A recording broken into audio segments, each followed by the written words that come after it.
एका विद्यार्थ्याने मला प्रश्न विचारला.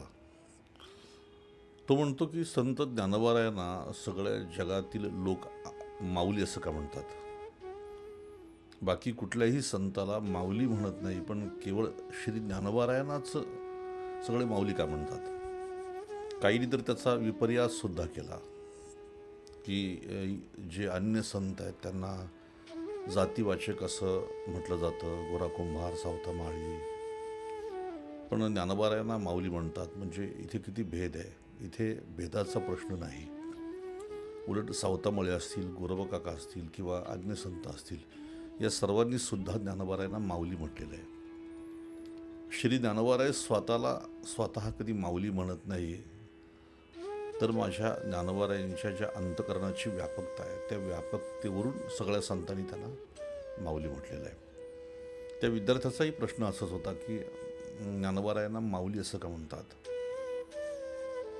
त्यांना आई म्हणत नाही, आई म्हणतात त्यांना, पण माऊलीच या नावाने ज्ञानोबारायांचा उल्लेख केला जातो, ज्ञानेश्वर माऊली. तर त्याचं कारण असं आहे की जिथे मर्यादित वात्सल्य आहे, मर्यादित प्रेम आहे, तिला आई म्हटलं जातं.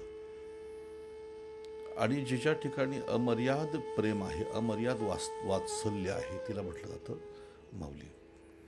अजून एक गोष्ट सांगतो की आई जी असते ती केवळ आपल्या स्वतःच्या लेकरावर प्रेम करते, पण या संपूर्ण विश्वातील जेवढे जीव मात्र आहेत हे सर्व माझे अपत्य आहेत, अशी ज्यांच्या अंतकरणाची व्यापकता झालेली आहे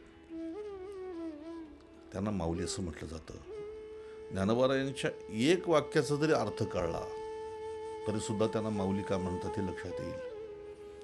आई जर देवळात गेली तर देवाला म्हणते की माझ्या बाळाला सुख दे, माझ्या लेकराला सुख दे, पण माझे ज्ञानोबाराय आपल्या श्रीगुरूकडे मागताना म्हणतात की किंबहुना सर्व सुखी पूर्ण होवोनी तीही लोकी भजिजो जे आदिपुरुषी अखंडित. या एका वाक्यातून ज्ञानोबारायांच्या अंतकरणाची व्यापकता लक्षात येऊन त्यांना माऊली का म्हणतात हे आपल्याला कळेल.